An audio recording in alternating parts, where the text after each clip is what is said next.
Chapter 10, the muscular system. In this chapter, I'm just going to cover the high points. The information is going to be on your exam for Chapter 10. There are only 8 questions or 8 things that are important that you need to know. We're going to look at the muscles of facial expression. A lot of the muscles of facial expression, of course, those muscles insert on the skin. So they're responsible for tensing the skin and producing all the different facial expressions that we make. They insert in the dermis, which we know is the second layer of the skin, as well as your subcutaneous layer, which is your hypodermis. Facial nerve, which is cranial nerve 7. Most of the facial muscles are innervated by this particular nerve. Paralysis of that particular nerve can cause the face to sag, or Bell's palsy. Different things can happen. So these muscles are found on your scalp, your forehead, around the eyes, your nose, your mouth, and of course your neck. I mentioned a couple of them. One in particular, the sternocleidomastoid, is the muscle that's responsible for rotation of the head or your neck, as well as flexion of the neck, as like when you're eating or when you're riding. So here are the muscles here. The buccinator, or orbicularis oris, of course. Orbicularis oris is a round sphincter muscle that's typically found around the mouth. That's often referred to as your kissing muscle. That's that muscle that will allow you to keep your mouth closed. That particular muscle will. This picture is on page 321 of your textbook. So, like I said, it closes your lips, of course, and it allows you to protrude your lips as well. Also, you have the digastric muscle. I don't know if that particular muscle is on this particular picture, but your digastric muscle, that's that muscle that will allow you to open your mouth really, really wide, such as when you're doing a deep yawn of some sort. It's going to be your digastric muscle.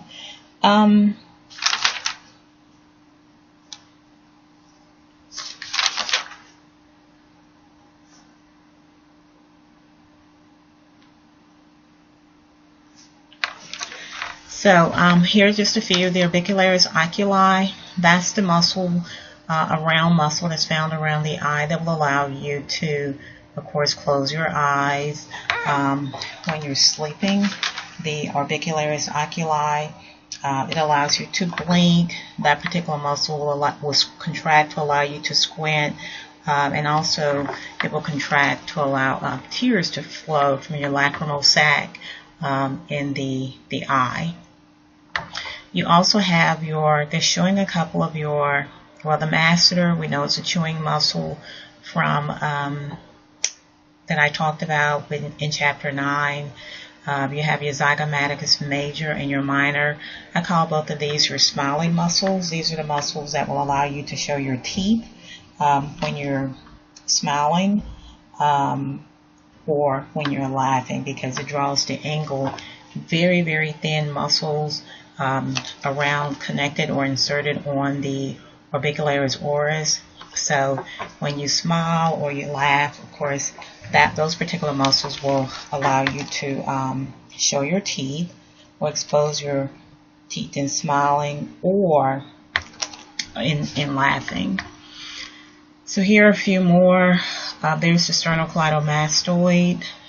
The buccinator, of course, is often referred to as the trumpet's muscle that allows you to blow a trumpet. Here are your muscles of chewing and swallowing. Just kind of read over those a little bit. Here are your muscles of chewing and swallowing as well.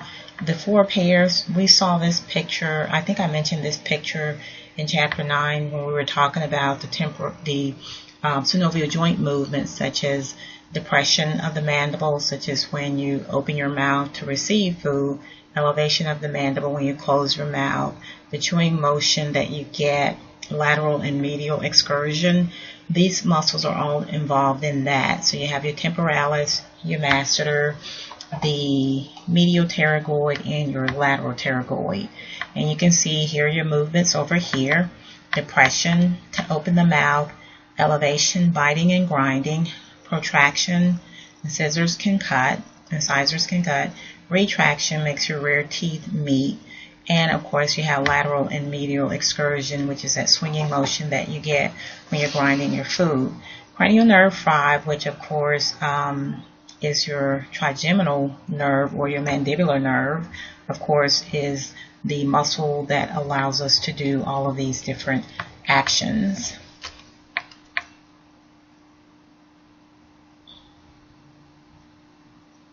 So the digastric muscle, this is number 4 on your study guide. Know the actions of your digastric muscle. So the digastric muscle, like I said, allows you to open your mouth really, really wide. Aspects of opens the mouth widely, and then of course you have others that are involved with that particular muscle as well. So here you're chewing and swallowing.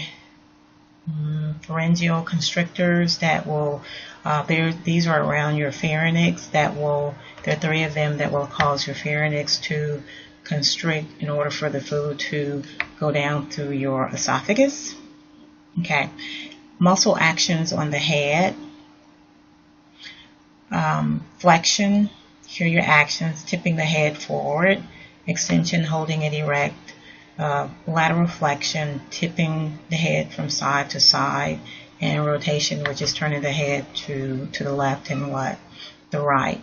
The splenius, capitis, and cervicis, of course, is involved in keeping the head erect.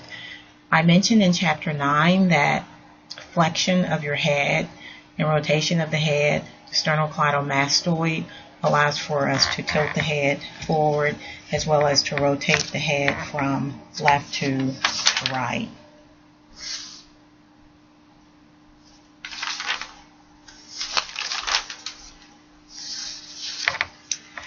So your sternocleidomastoid is definitely on your next exam. I've talked about it enough, so you should be pretty familiar with it. Here are your neck extensors right here, the capitis, semispinalis, capitis, and of course your trapezius is involved in here. They're showing you your neck flexors here.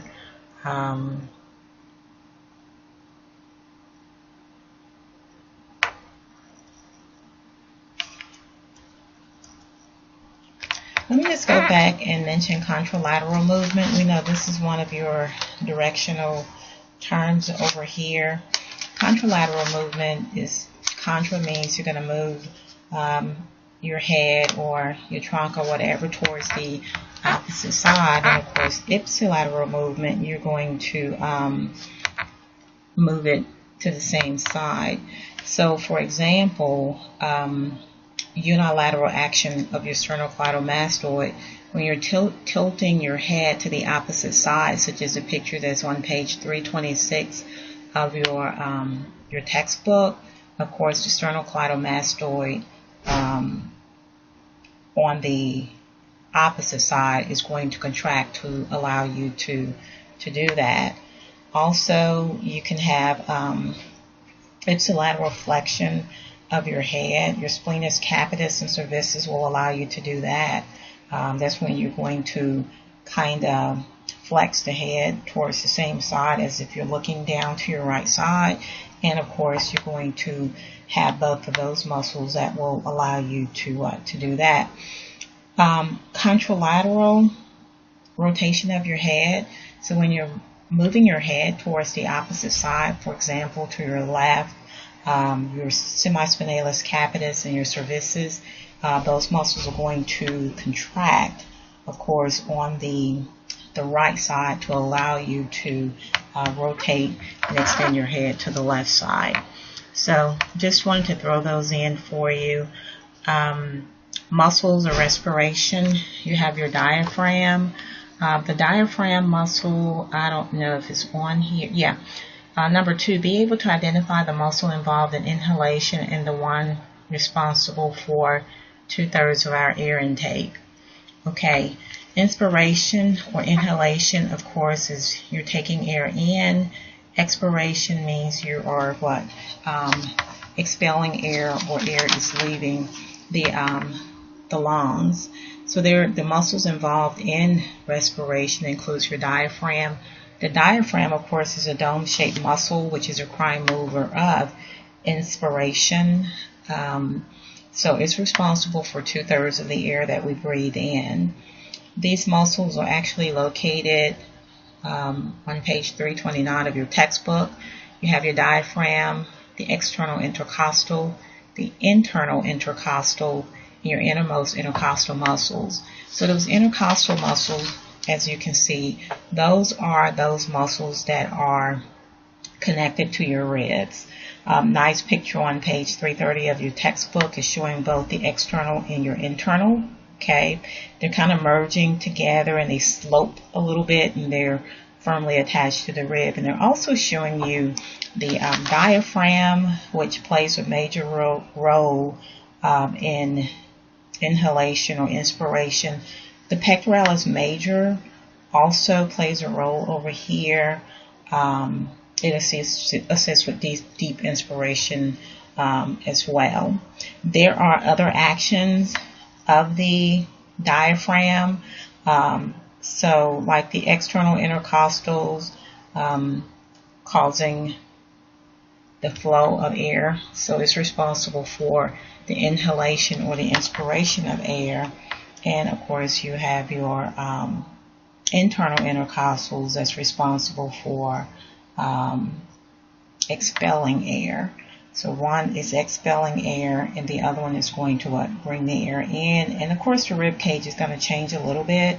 The nerve that's responsible, I think the phrenic nerve is on your next exam as well. But anyway, the phrenic nerve, of course, is that nerve that's number 7. That's associated with your diaphragm. And what it does, of course, typically if there's something wrong with this nerve, you're going to have shortness of breath.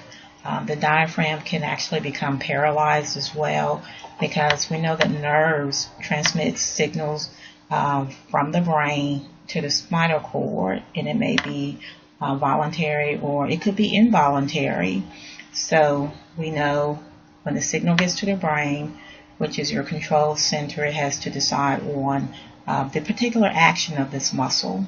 So paralysis of the diaphragm can lead to shortness of breath. Also, the diaphragm is the prime mover of inspiration. It's responsible for 2/3 of the air that we breathe in. So here are other muscles too of the chest and your abdomen. The sternocleidomastoid is on your next exam. The abdominal muscles, I think, are on your next exam as well. Here's that diaphragm here, a dome-shaped muscle. Contraction is going to flatten your diaphragm. When you inhale or responsible for inspiration or taking air in, your thoracic cavity, of course, is going to enlarge or expand. And of course, when you relax or you exhale air from the diaphragm, it's going to shrink your thoracic cavity during forced expiration. Here are the other muscles of respiration. Here, one is responsible for inhalation. The external, internal, of course, is responsible for exhalation or expelling the air. Your obliques, internal abdominal oblique muscles. Here, I don't know, let's see.